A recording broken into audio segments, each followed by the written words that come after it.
प्रेम करावे तर असे, प्रेम करावे तर असे. एकेकाळी प्राचीन भारतात काव्या नावाची एक तरुणी होती. ती एका गजबजलेल्या शहराच्या बाहेरील एका छोट्या गावात राहायची. काव्या तिच्या सौंदर्यासाठी आणि दयाळू हृदयासाठी ओळखली जात होती. तिचे आईवडील शेतकरी होते आणि ती त्यांना रोजच्या कामात मदत करायची.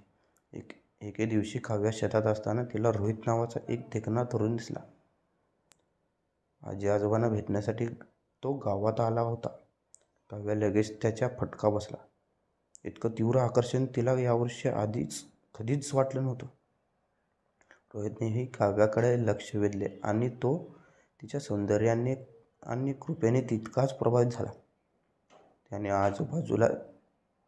आजूबाजूला तिच्याबद्दल विचारले आणि कळले की ती एक मेहनती आणि दयाळू बाई होती, जिच्या गावात सर्वजण आदर करतात. जसे दिवस जाऊ लागले तसे रोहित आणि काव्य एकत्र जास्त वेळ घालवू लागले. ते शेतात लांब फिरायला जायचे, झाडांच्या सावलीत बसायचे आणि तासनतास गप्पा मारायचे आणि रात्री तारे बाहेर येतात पाहायचे. ते मनापासून प्रेमात पडले होते. पण त्याचे प्रेम सोपे नव्हते. रोहितचे आई वडील वेगळ्याच गावातल्या व्यक्तीशी लग्न करायचे विरोधात होते आणि काव्याचे आई वडील आपल्या मुलीचे लग्न अधिक श्रीमंत कुटुंबातील कोणाशीही तरी करून देण्यास कचरत होते. रोहित आणि काव्याला माहिती होती की त्यांना त्यांच्या प्रेमासाठी संघर्ष करावा लागेल. ते गुपचूप भेटत राहिले आणि दिवसेंदिवस त्याचे प्रेम अधिक घट्ट होत गेले. त्यांनी एकमेकांना पत्रे लिहिली आणि मित्रांमार्फत संदेश पाठवला. त्यांना कुटुंबापासून दूर जाण्याचे, एकत्र वेळ घालवण्याचे मार्ग सापडले. एके दिवशी काव्या वडिलांना तिच्या रोहितसोबत नात्याबद्दल कळले. तो संतापाने आणि तिने त्यांना पाहून त्वरित थांबले. मागणी केली. काव्या मन दुःख झाले होते, पण रोहितशिवाय तिच्या आयुष्यात ती कल्पना करू शकत नव्हती. तिला माहीत होती की तिला तिच्या प्रिय व्यक्तीशी लग्न करण्यास तिच्या वडिलांना पटवून देण्याचे मार्ग शोधावा लागेल. काव्या रोहितकडे गेली आणि तिच्या वडिलांशी बोलण्यासाठी तिच्या सोबत येण्यास सांगितले.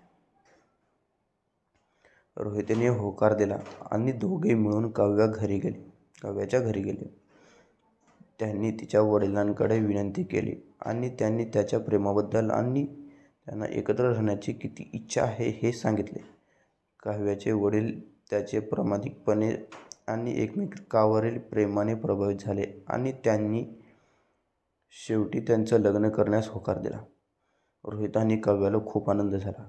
त्याचे कुटुंब आणि मित्रमंडळींनी वेळलेल्या एका सुंदर समारंभात त्यांचे लग्न झाले. त्यांनी आयुष्यभर एकमेकांवर प्रेम आणि जपण्याचे वचन दिले. त्यांच्या नवीन आयुष्याची सुरुवात करताना रोहित आणि काव्याला अनेक आव्हानांचा सामना करावा लागला. त्याचे लग्न यशस्वी करण्यासाठी त्यांना तडजोड करणे आणि एकत्र काम करणे शिकावे लागले. पण या सगळ्यातून त्यांचे प्रेम कधीच डगमगले नाही. वर्षे सरत गेली आणि रोहित आणि काव्य एकत्र म्हातारे झाले. त्यांना मुले आणि नातवंडे होते आणि त्याचे प्रेम नेहमीसारखेच होते. आपण आपल्या प्रेमासाठी लढलो आणि जिंकलो हे जाणून त्यांना अभिमानाने त्याच्या प्रवासाकडे मागे वळून पाहिले.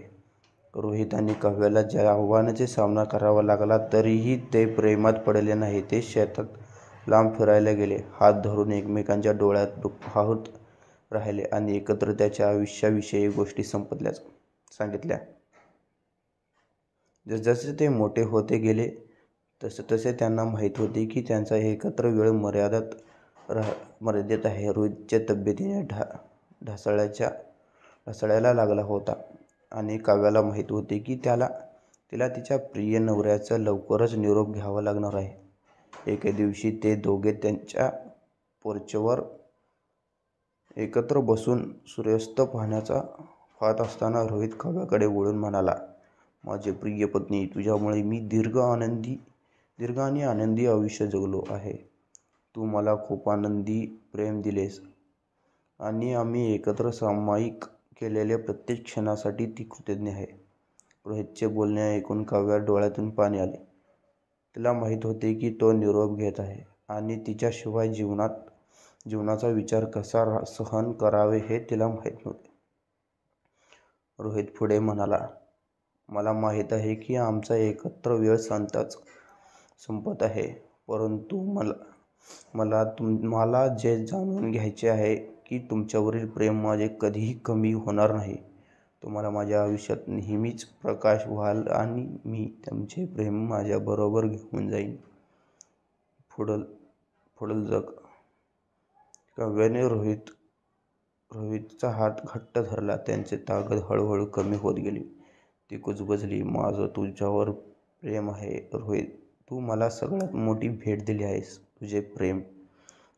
क्षितिजा खाली सूर्य मावळताच रोहितने डोळे मिटून अखेरचा श्वास घेतला. काव्याने तिच्यावर हार झाल्यास तीव्र भावाने आणली, पण तिला शांततेची भावनाच जाणवली. तिला माहीत होती की रोहित आता त्याच्या वेदनातून मुक्त झाला होता आणि शांत आहे.